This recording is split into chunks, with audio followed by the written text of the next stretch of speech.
یہ کہتے ہیں کہ اللہ کا بلاوا نہ آئے تو کوئی نہیں جا سکتا، تو کیا اللہ ان سے راضی ہے؟ اتنی انوسینٹ سوالات ہوتے ہیں اسٹوڈنٹس کے کئی دفعہ۔ تو میں نے سوچا کہ میں اپنی زبان سے کیا بولوں گی، جو میں آپ سے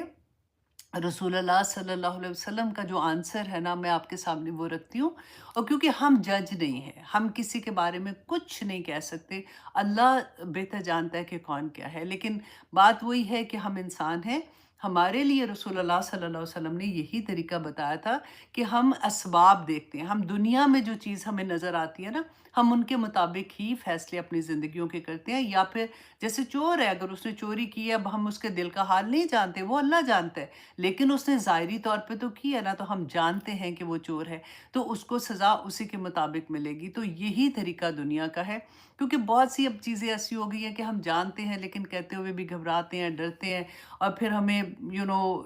کہتے ہوئے بھی گھبراہٹ ہوتی ہے۔ تو دیکھتے ہیں کہ رسول اللہ صلی اللہ علیہ وسلم نے کیا فرمایا تھا۔ امام طبرانی روایت کرتے ہیں کہ ابو ہریرہ رضی اللہ عنہ نے فرمایا کہ رسول اللہ صلی اللہ علیہ وسلم نے فرمایا کہ جب آدمی حج کے لیے نکلتا ہے، رائٹ، حج کے لیے نکلتا ہے اور وہ حلال رزق، انڈر لائن کریں کہ وہ حلال رزق سے حج کے لیے نکلتا ہے، اپنا سفر وہ ابھی شروع کرتا ہے اور وہ لبیک اللہم لبیک کہتا ہے، تو آسمان سے ایک منادی ندا کرتا ہے کہ تیرا لبیک کہنا قبول ہو، اور رحمت الہی تجھ پر نازل ہو، تیرا سفر حلال اور تیری سواری بھی حلال ہے، کیونکہ وہ حلال رزق لے کے نکلا تھا نا، اور تیرا حج بھی مقبول، اور تیرا حج گناہوں سے پاک ہے۔ ٹھیک ہے؟ اب آپ نے یہ سارا سنا نا کہ کس طرح سے آسمان سے فرشتے پکارتے ہیں، اس کے لیے دعائیں کرتے ہیں جب وہ نکلتا ہے سفر کے لیے۔ رسول اللہ صلی اللہ علیہ وسلم نے ہمیں بتایا نا، اور پھر بتایا کہ جب آدمی حج کے لیے نکلتا ہے اور حرام کی کمائی کے ساتھ حج کے لیے نکلتا ہے، تو وہ سفر شروع کرتا ہے اور وہ کہتا ہے کہ لبیک اللہم لبیک، تو آسمان سے ندا کرنے والا پکارتا ہے کہ تیرا لبیک قبول نہیں، نہ تجھ پر رحمت ہو، تیرا سفر خرچ جو تو نے ٹکٹ بائی کیا ہے جہاز پہ جانے کا، وہ تیرا سفر خرچ جو ہے وہ بھی حرام، تیری کمائی حرام، اور تیرا حج گناہوں سے آلودہ اور بے اجر ہے۔ اللہ اکبر۔ تو یہ آپ نے حدیث سن لی ہوگی، آپ اس پہ تدبر کیجئے گا، سوچئے گا، کیونکہ جب ہمیں کوئی حدیث سے جواب ملتا ہے نا، تو اس سے بہتر جواب تو کوئی بھی نہیں ہوتا۔ تو اللہ سبحانہ تعالیٰ سے دعا کریں کہ اللہ سبحانہ تعالیٰ ہماری کمائیاں حلال کی رکھیں،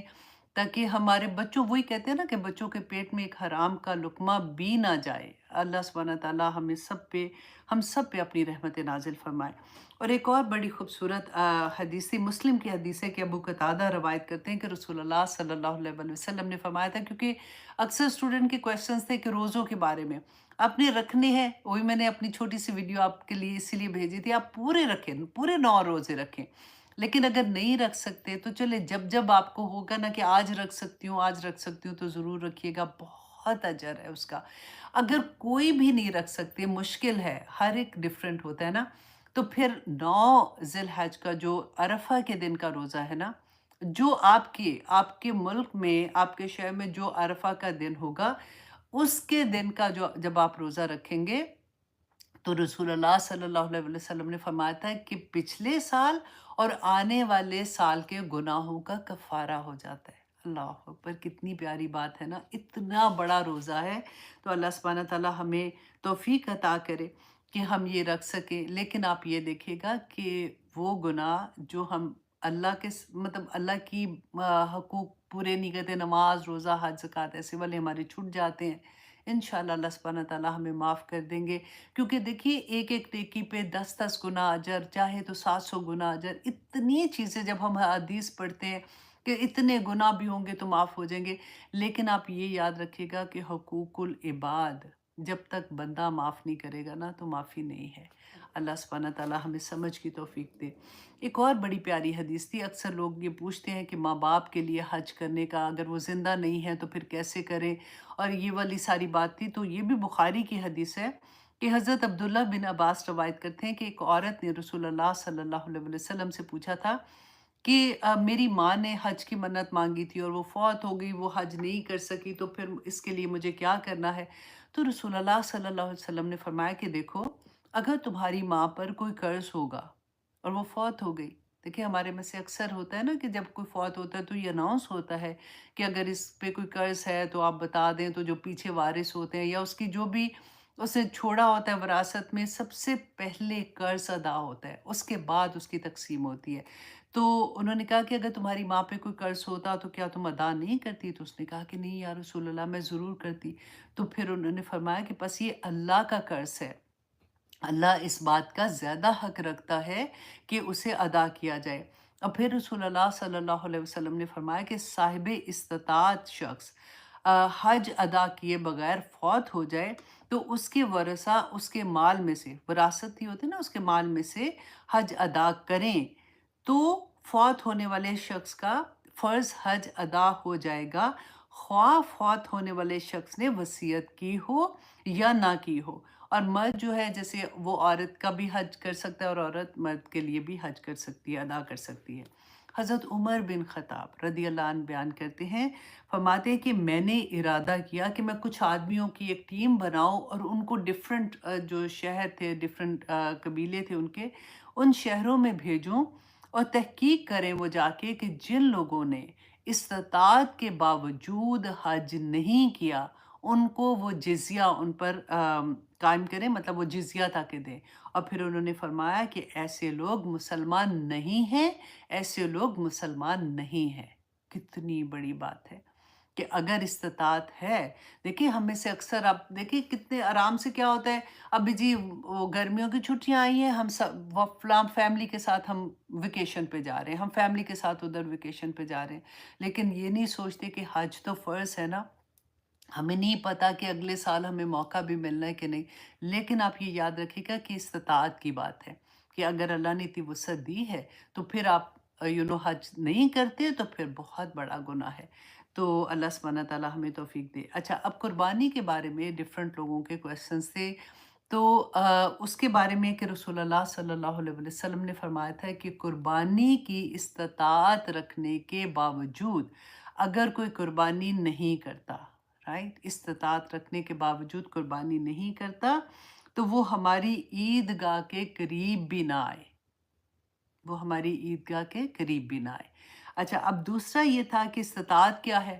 تو کوئی بھی، کیونکہ سم ٹائم عورتیں یہ پوچھتی ہیں کہ جی ہمارے پاس تو فار ایگزامپل اتنی کیش نہیں ہے تو ہم کیسے کر سکتے ہیں؟ تو اس کے بارے میں یہ ہے کہ عورت اگر صاحب نصاب ہے، صاحب نصاب کس کو کہتے ہیں؟ اگین وہی جو زکوٰۃ کا ہوتا ہے نا کہ 7.5 تولے سونا اینڈ 52 تولے چاندی اگر اس کی ملکیت میں ہے ان دنوں میں، ان دنوں تک میں، تو پھر اس پہ قربانی واجب ہو جاتی ہے۔ ٹھیک ہے، تو وہ پھر اس کو قربانی کرنی ہوگی، کیونکہ قربانی کے لیے صاحب نصاب ہونا شرط ہے، اس کو پیسے اس کے پاس کیش ہونا شرط نہیں ہے۔ اچھا، اب اس کے بارے میں بھی پھر آگے ڈیٹیل کیا آتی ہے کہ حنفی جو فقہ ہے نا، اس میں وہ کہتے ہیں کہ جو قربانی صاحب نصاب کی بات ہو رہی ہے، جس کے نہیں ہے اس کی نہیں بات ہو رہی۔ اچھا، اگر وہ قربانی نہیں کرتا، وہ صاحب نصاب ہے، تو وہ گناہ گار ہے، اس پر لازم ہے کہ وہ توبہ کرے اور قربانی کی رقم جتنی رقم ہے نا، اس کے بعد وہ صدقہ کرے گی۔ ٹھیک ہے، یہ امام ابو حنیفہ کا فتویٰ ہے اس کے بارے میں۔ لیکن جو دیگر علماء ہیں، جن میں امام مالک، امام شافعی اور حنبلی جو ہے نا، وہ یہ کہتے ہیں کہ یہ سنت مؤکدہ ہے اور فضیلت جو نہیں کرتا وہ گناہ گار تو نہیں ہے، کیونکہ یہ سنت مؤکدہ ہے اور ان کے نزدیک وہ گناہ گار نہیں ہے، لیکن ایک بڑی فضیلت سے محروم ہو جاتا ہے۔ ٹھیک ہے، تو اس طرح سے ہے سارا، میں نے آپ کو ڈیٹیل بتا دی ہے، اب آپ خود اس پہ ریسرچ کریں اور پھر دیکھیں کہ کیا چیز کیسے ہے۔ اللہ سبحانہ تعالیٰ ہمیں توفیق عطا کرے کہ اتنے بڑے دن آ رہے ہیں، ہم اس کو کہتے ہیں نا کیش کر سکے بیسیکلی۔ آپ کوشش کیجئے گا کہ اپنی زبان جو ہے نا وہ سارا وقت آپ کوئی نہ کوئی تسبیحات جو بھی آپ کو پسند ہے، لا الہ الا اللہ، لا الہ الا اللہ، اللہ اکبر، سبحان اللہ و بحمدہ، سبحان اللہ العظیم، جو بھی آپ کو تسبیحات اچھی لگتی ہے نا، وہ آپ تسبیحات ادا کرتے رہیں، اللہ سبحانہ تعالیٰ سے دعا مانگتے رہیں، اور اللہ سبحانہ تعالیٰ سبحان اللہ والحمد للہ ولا الہ الا اللہ واللہ اکبر ولا حول ولا قوت الا باللہ العلی العظیم. یہ تو اتنی پیاری تسبیح ہے کہ رسول اللہ صلی اللہ علیہ وسلم نے فرمایا تھا نا کہ اگر جو بندہ دن میں 100 دفعہ یہ تسبیح کر لیتا ہے تو اس سے بڑھ کے مطلب وہ تسبیحات قیامت کے دن اس سے بڑا وہ اجر نہیں لے سکتا. ہاں، جو اس سے زیادہ کرے گا تو ڈیفینیٹلی اس کو اس سے زیادہ اجر مل جائے گا. تو اللہ اکبر و کبیرہ، سبحان الحمد للہ کثیرہ، سبحان اللہ بکرتم و اصیلا. آپ اس طرح سے پڑھیں، اور تو جتنا پڑھ سکتے ہیں گھر میں اونچی آواز میں پڑھیں تاکہ بچوں کو بھی پتہ چلے. اگر بچے ہیں گھر میں، ہسبینڈ کو بھی پڑھنا چاہیے، جی انشاءاللہ پڑھتے ہوں گے ڈیفینیٹلی. تو یہ ہے جناب اس کا. تو آئیے اب ہم آتے ہیں سورۃ النحل آیت نمبر 101 پہ.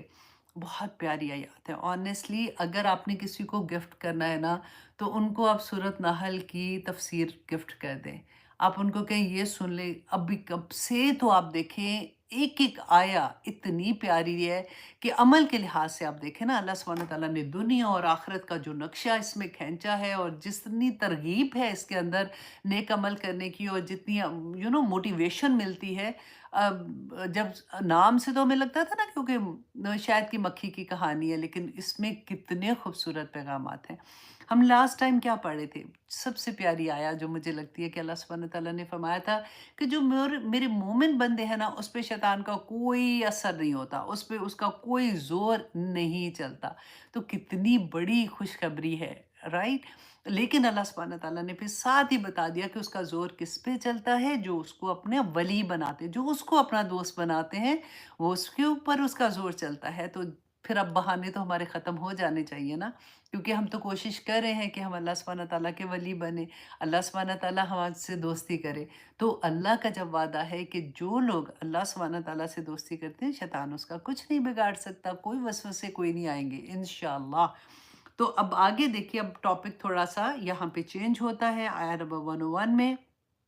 اللہ سبحانہ تعالیٰ فرماتے ہیں وَإِذَا بَدَّلْنَا، اور جب ہم بدل دیتے ہیں آیتن کسی آیت کو، مکان آیتن ایک جگہ آیت کے، واللہ عالم بما ينزل کہ اللہ بہتر خوب جانتا ہے جو وہ نازل کرتا ہے. اب یہاں پہ اللہ سبحانہ تعالیٰ کیا بیان کریں، کیونکہ اس سے پہلے تو بیان کر دیا نا کہ اللہ سبحانہ تعالیٰ شیطان کس طرح سے بہکاتا ہے. تو مشرکین مکہ جو تھے نا وہ یہ کہا کرتے تھے جب قرآن نازل ہو رہا تھا، کیونکہ انہوں نے جو سنا بھی ہوا تھا، کیونکہ موسیٰ علیہ السلام پہ تو کتاب ایک دم سے نازل ہوئی تھی نا. جب وہ تختیاں لے کے آئے تھے تو سارے احکامات اکٹھے نازل ہوئے تھے. تو ان کو یہ لگتا تھا کہ یہ قرآن جو ہے یہ بار بار ایک کوئی آیا آ جاتی ہے، کوئی سورہ آیا آ جاتی ہے، تو یہ اکٹھا کیوں نہیں نازل ہوا. اینڈ سیکنڈ یہ تھا کہ کیونکہ احکامات جو تھے وہ تدریجاً آ رہے تھے. اب تدریجاً آنے کا میں آپ کو ایک ایگزامپل دے دیتی ہوں، کیونکہ وہ تو خیر مکی دور میں ہوا تھا، لیکن یہ سوری مدینہ میں مدنی دور میں ہوا تھا. یہ آیا جو سورہ ہے یہ مکی دور کی سورہ ہے، لیکن ایگزامپل کے طور پہ میں بتاتی ہوں. جیسے تحویل قبلہ کا تھا. اب جیسے کیونکہ شروع سے ان کو یہ عادت تھی کہ وہ مسجد اقصی کی طرف منہ کر کے نماز پڑھتے تھے، اور وہاں سے جب ان کو بیت اللہ کی طرف قبلہ چینج ہوا تھا تو بہت سے ایسے لوگ تھے جو مرتد ہو گئے تھے اس وقت. یہ بہت بڑا امتحان تھا، اور اللہ سبحانہ تعالیٰ نے فرمایا بھی کہ یہ امتحان کس چیز کا تھا کہ رسول اللہ صلی اللہ علیہ وسلم کی اتباع کون کرتا ہے، کیونکہ نماز کے دوران میں تحویل قبلہ کا حکم آ گیا تھا. بیت المقدس کی طرف منہ کر کے نماز پڑھتے تھے، اور وہاں سے پھر ایک دم بیت اللہ کی طرف جب آیا تھا تو نماز پڑھتے پڑھتے پوری صف چینج ہوئی تھی، اور کس طرح سے انہوں نے کیا تھا. اس کے علاوہ آپ دیکھیں شراب کا جیسے حکم تھا تو تب بھی یہ ہوا تھا کہ پہلا حکم کیا تھا کہ اللہ سبحانہ تعالیٰ نے بالکل ایک ریگولر سا حکم تھا کہ اس کے فائدے بھی ہیں اور اس کے نقصان بھی ہیں، اور پھر اللہ سبحانہ تعالیٰ نے بتا دیا کہ اس کے نقصان جو ہیں وہ اس کے فائدے سے زیادہ ہیں. اب وہ لوگ جن کو وہ کہتے ہیں نا تقویٰ کا بھی لیول اپنے اپنے ہوتے ہیں، جن کو انڈرسٹینڈنگ ایک دم سے ہو جاتی ہے، انہوں نے اللہ کا حکم یہ سمجھا کہ اس کے نقصان زیادہ، انہوں نے اسی وقت چھوڑ دیا. اب لیکن باقی ابھی پی رہے تھے جیسے، اور اس طرح کی پارٹیز ہوتی تھی ان کی جو بھی. پھر سیکنڈ حکم